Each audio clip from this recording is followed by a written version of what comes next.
Okay, gang, today I'm going to talk about the quadratic formula. You've all seen the quadratic formula in your Algebra 2 classes, so this is just meant to be a really fast review. I'm going to show you a couple of problems just to help you remember what it looks like. So remember what the quadratic formula is. You have to memorize the formula. Negative b plus or minus the square root of b squared minus 4ac over 2a. And this number here, or leading coefficient, this is a, so in this case a equals 1. This number is b, so b equals 5. And this number is c, so c is negative 9. Once you've identified what a, b, and c are, then it's just a matter of plugging them in and simplifying.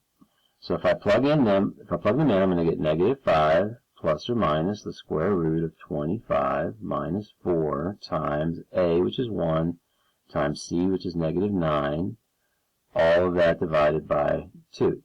And now I just need to simplify that. So I get negative 5 plus or minus the square root of 25 plus 36, minus times a minus makes it a positive 36 over 2. And that's going to equal negative 5 plus or minus the square root of 61 over 2. And that's your answer. Square root of 61 is a prime number. It cannot be simplified, so therefore you're finished. You don't have to go any further. Now I'm going to do one more. In this case, notice that the order is different. So I need to put it in standard form. I need to put everything in the proper order in order to use the quadratic formula. So I'm going to move this 3x squared over. So since it was a negative, when I move it over, it's going to become a positive 3x squared. The negative 4x can stay where it is.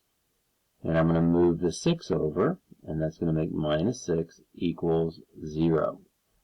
And now it's in standard form. Now, quadratic formula is the third tool in your tool chest when you're trying to solve quadratic equations. The first tool is always to try and factor. The second tool is if the numbers are even and there's no leading coefficient, then you can use completing the square very quickly and very easily. If neither one of those conditions are met, then the quadratic formula is always an option. The quadratic formula always works. This is not always the easiest thing to do. In this case, this is really the only option. So a is 3, b is negative 4, and c is negative 6. So remember the formula. I'll write it again. Negative b plus or minus the square root of b squared minus 4ac over 2a. That's your formula. So now we just have to plug them in. Be careful, this is a negative 4. So a negative 4 means it's going to be a positive 4 plus or minus. B squared is going to be 16 minus 4 times a, which is 3, times c, which is negative 6. All of that divided by 6, because 2 times 3 makes 6. Simplify that. 4 plus or minus the square root of 16.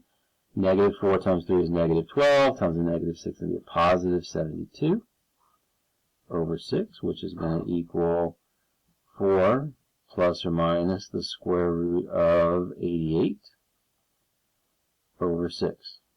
Now I would encourage you to simplify 88. 88, if you break that down, is 8 times 11, which is 2 times 4, which is 2 times 2. So we have a pair of 2's. So this becomes 4 plus or minus 2 square root of, we have 2 left over and 11 left over, so 22 divided by 6. Notice that 4, 2, and 6, they're all even, so I can divide everything by 2, and that would become 2 plus or minus the square root of 22 over 3. And that would be your final answer in this case. Okay, so that's how you use the quadratic formula. You should be ready to do some on your own. Good luck.